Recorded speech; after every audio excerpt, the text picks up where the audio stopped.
The exhibition Vermeer and Masters of Genre Painting brings together very similar works to show relationships between the scenes that various artists have painted. This focuses on 4 comparisons of such works to try to show the techniques these artists had and how similar and yet varied they are in the way they rendered their forms. This selection gives you some feeling for the ways artists rendered materials, expressions, light and dark, and the way they handled their forms that are to be found in many paintings in the exhibition or also in the National Gallery's permanent collection. In this comparison, we are looking at 2 lovely paintings of a woman writing a letter, one by Johannes Vermeer and the other by Gerard Terborch. In this detail of the faces, one sees the different handling of paint of these 2 great artists.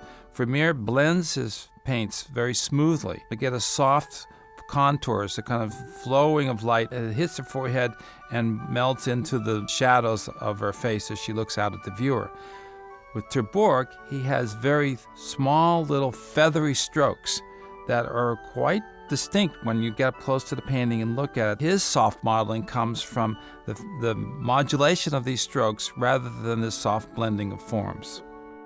With Vermeer, one sees how he has used lead tin yellow to create amazing highlights on the shoulder of the lady, so that he accents the shoulder to give light hitting the fabric with accents along the ridges of the fold to give a very three-dimensional quality to the lady's form. And Terborch is much subtler in his handling of paint, much thinner, and again he has these very delicate touches that allow him to create a translucency of form with very thin paint.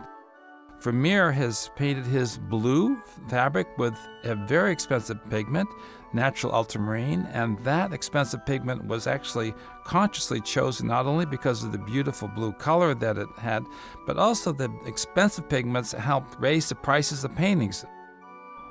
Terborch, on the other hand, has created a wonderful rhythm of colors and shapes as the tapestry that's on the table has been pushed back, and with very delicate touches of his brush, he's able to articulate the whites and the oranges and the yellows and the blues and the blacks to create a wonderful resonance of color and rhythm that gives a sense of the emotional energy of the woman who's writing her letter.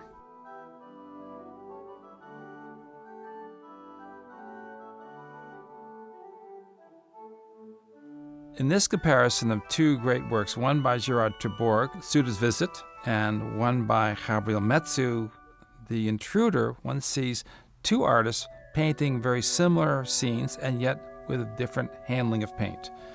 The Terborch painting is a quiet scene where the suitor comes through the door being greeted by a woman, and the Metsu is a scene of action, a lot of drama going on in a very similar type of setting. That difference in style and character is evident in the way the artists have painted the scenes.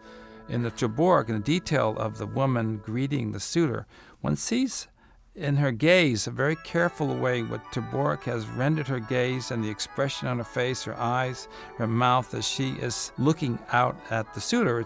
With Metsu, on the other hand, she is just clambering out of bed, and this feeling of movement is evident in the way Metsu has rendered her face, which is much softer, and the sort of fluid movement of the brush that kind of softens her form. So you feel this, even the way it's painted, the sense of movement of the woman. Terborch was a master at painting fabrics and satins, the shimmering quality of satin. Here one sees the yellowish shadows and the very white accents that flow together in a very beautiful way.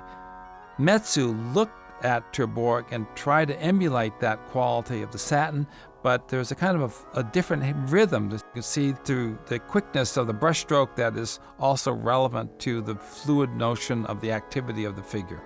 Whereas the Metsu has a much softer handling of rhythms of brushstrokes on that tapestry in his painting, so that all the different strokes blend together in a very different way.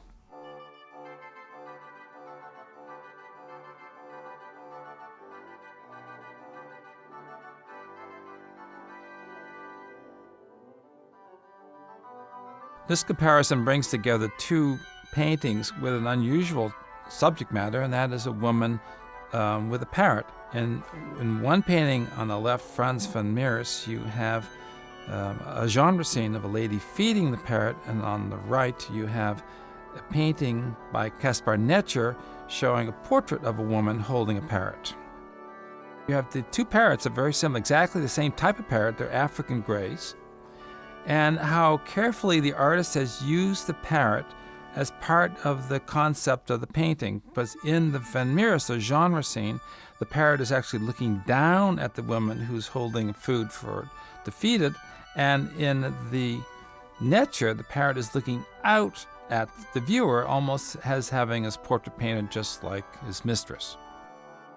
Van Mieris was a painter from Leiden, and he was renowned for his very refined and delicate handling of paint, and that quality is particularly evident in the detail of the woman's face, very, very carefully rendered where you never see any brushstroke.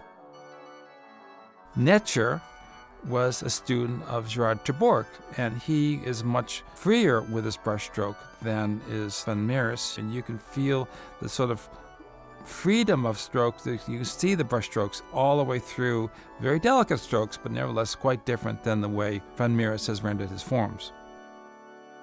Van Mieris's fine manner of painting, which was so famous throughout the Netherlands, is particularly evident in the fabric of the material for a jacket, and in the fur trim, which is so fluffy and soft that you can almost feel your hand touching it. And it's just a wonderful character that he's able to give to the form, as opposed to Netscher, who wants to enliven his figure with very brushy strokes. And it's quite interesting to see how in this quiet portrait he has enlivened the figure in the way he handles the material of the fabric.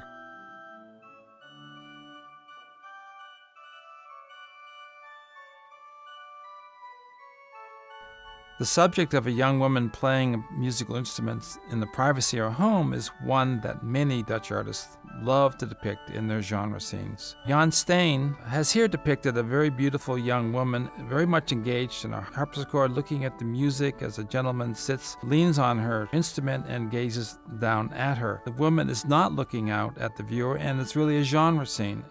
Gerrit Douw has a single woman playing at a clavichord, but looking out at the viewer. So in fact, this is a portrait of a woman playing her instrument rather than a pure genre scene. The portrait quality of Douw's painting is particularly evident in the way he has treated her face. He's looked very carefully at her features and has portrayed them to give her a very distinctive personality. Very, very fine technique. This is something he was famous for, how refined he was in handling of paint. And that is something that Jan Steen also was able to emulate in his paintings, although in a genre scene such as this, he did not portray her nearly as much detail as Douw did in his painting. Dutch genre painters are very aware of the types of fabrics that they rendered in their paintings, and so in Douw's painting, you have a velvet fabric. The green velvet of the lady's jacket is very soft in the way it is handled, with yellowish white accents along the edges of the folds, whereas Steen wanted to depict satin fabric, and thus the shimmering quality of satin is rendered in very fluid handling of paint along the ridges and in and out, so you have a more flowing quality where light seems to shine off the fabric itself. Dutch artists were particularly keen on examining light. And this is particularly evident in the book in the Steen painting, where you see the way the light hits the front page and the shadow in the gutter of the book. This very carefully modulated feelings of light across that very simple little form. Douw, on the other hand, wants to enliven his painting by doing something quite wonderful. The curl of the page that the woman has been turning the page, that this very subtle feeling of activity that is evident in the handling of the book and the way light accents that little curl is part of the wonders of this painting.